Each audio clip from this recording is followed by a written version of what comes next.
Gangs of Purvanchal. Purvanchal जहां एक तरफ अपनी संस्कृति, बोलचाल, खान पान के लिए फेमस था, वहीं दूसरी तरफ 80s और 90s के दशक के बड़े गैंगस्टर्स मुख्तार अंसारी, ब्रिजेश सिंह की दुश्मनी की कहानियों के लिए भी फेमस था।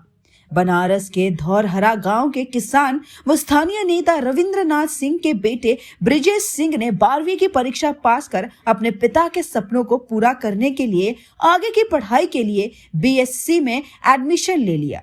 ब्रिजेश पढ़ने में होशियार था और वाराणसी के यूपी कॉलेज में पढ़ता था। रविंद्रनाथ सिंह हर पिता की तरह चाहते थे कि उनका बेटा भी अफसर बने, परिवार और गांव का नाम रोशन करे। लेकिन 27 अगस्त 1984 की तारीख ने ब्रिजेश सिंह की जिंदगी बदल दी। पिता रविंद्रनाथ सिंह की गांव के ही दबंगों ने बेरहमी से हत्या कर दी।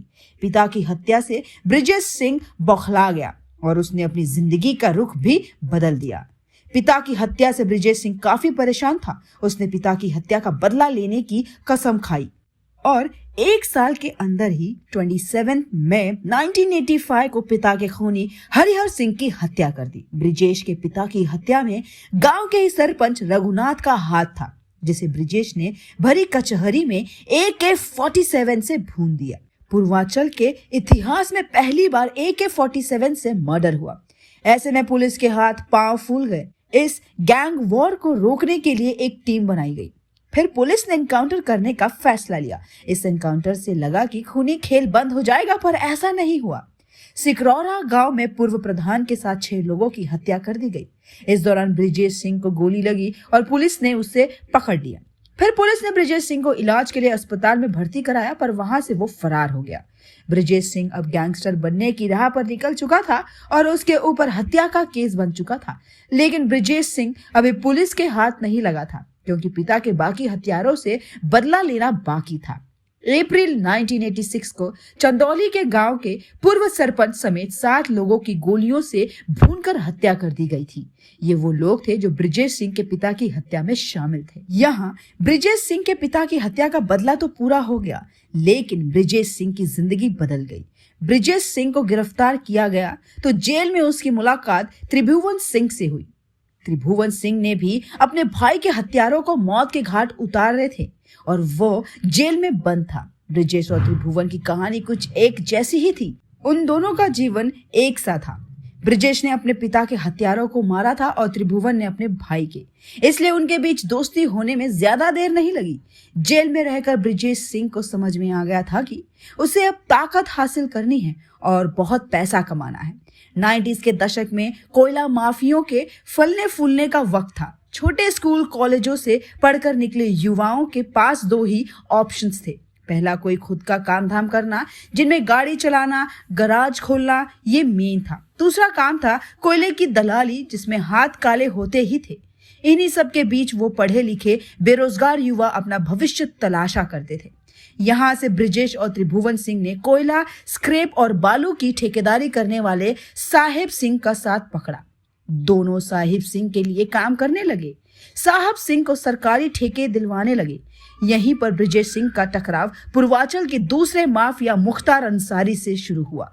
दरअसल मुख्तार अंसारी साहब सिंह के विरोधी मकनू सिंह के लिए काम करता था। ब्रिजेश यहाँ से अपराध की दुनिया का बेताज बादशाह बनने की तरफ बढ़ रहा था। 1992 में ब्रिजेश ने गुजरात में रघुनाथ यादव नाम के एक व्यक्ति को गोली मार दी, पर जब सब इंस्पेक्टर झाला ने पकड़ने की कोशिश की तो उन्हें भी गोली मार दी गई।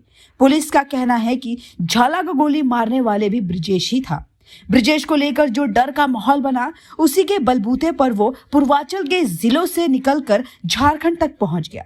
वो छोटा राजन के सबसे खास अंडरवर्ल्ड डॉन सुभाष ठाकुर से जा मिला। इसी बीच झारखंड के कोल माफिया सूरजदेव सिंह से भी उसकी नजदीकी बढ़ी। यहाँ से ब्रिजेश ने ज्यादा पैसा कमाना शुरू किया। तभी अचानक मुंबई में आतंकी हमला हुआ और दाऊद और सुभाष ठाकुर अलग हो गए। सरकारी ठेकों में वर्चस्व को लेकर मकनू सिंह और साहिब सिंह के बीच चल रही लड़ाई ब्रिजेश सिंह और मुख्तार अंसारी के बीच भी शुरू हो गई। हालात ऐसे बिगड़े कि मुख्तार और ब्रिजेश ने अपना दबदबा कायम करना शुरू कर दिया। मुगल सराय की कोयला मंडी, आजमगढ़, बलिया, भदोही, बनारस से लेकर झारखंड तक शराब की तस्करी, स्क्रैप का कारोबार, रेलवे के ठेके, बालू के पट्टे को लेकर ब्रिजेश और मुख्तार अंसारी के बीच गोलियां चलने लगी। 1990 के आसपास ब्रिजेश सिंह ने तब के बिहार और आज के झारखंड का रुख किया। ब्रिजेश सिंह कोयला के बड़े कारोबारी और बाहुबली सूर्यदेव सिंह के लिए काम करने लगा। सूर्यदेव सिंह के दुश्मन की हत्या में ब्रिजेश सिंह का नाम सबसे ऊपर था। इसी बीच ब्रिजेश सिंह का कांटेक्ट मुंबई के अंडरवर्ल्ड डॉन दाऊद इब्राहिम से हुआ। मुंबई में दाऊद इब्राहिम के बहनोई इस्माइल पारक की ब्रिजेश के द्वारा हायर किए गए शूटर्स ने हत्या कर दी। 12 सितंबर 1992 को इस्माइल पारक की गोली मारकर हत्या हुई। ब्रिजेश का शूटर भी उसमें घायल हो गया। ब्रिजेश सिंह और सुभाष ठाकुर डॉक्टर के भेष में गए और शूटर की अस्पताल में गोलियों से भूनकर हत्या कर दी। यहीं से ब्रिजेश सिंह का दबदबा उत्तर प्रदेश में कायम हो गया, क्योंकि अंडरवर्ल्ड डॉन दाऊद इब्राहिम का साथ भी उसे मिल गया था। लेकिन उत्तर प्रदेश में विद्रोही मुख्तार अंसारी का कद लगातार बढ़ता जा रहा था। मुख्तार अंसारी ने राजनीति का रास्ता अपनाकर अपने वजूद को बड़ा कर लिया और ब्रिजेश सिंह पर कानूनी शिकंजा कसा जाने लगा। जुलाई 2001 में विधायक बन चुके मुख्तार अंसारी पर गाजीपुर के इलाके में ब्रिजेश सिंह ने मुख्तार अंसारी पर हमला बोल दिया, जिसमें मुख्तार अंसारी और उसका शूटर घायल हो गए और बाद में शूटर की मौत हो गई।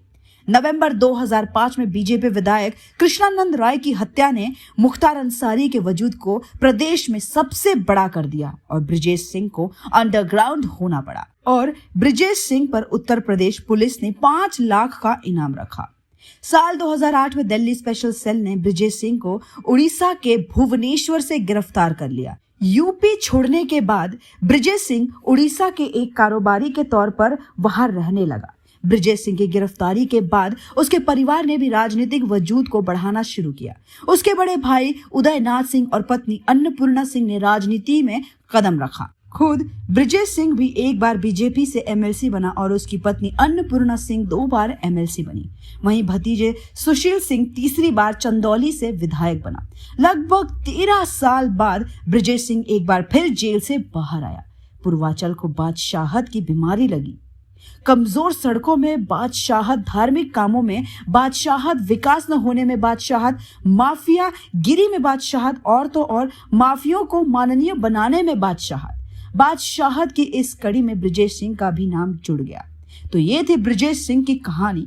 हो सकता है कि ऐसी ही कोई किरदार या कहानी का हिस्सा हमें आने वाले फिल्म KGF चैप्टर 3 में देखने को मिले, जहां ऐसा ही गैंग वॉर हो जो कहानी में एक अलग मोड़ लाए।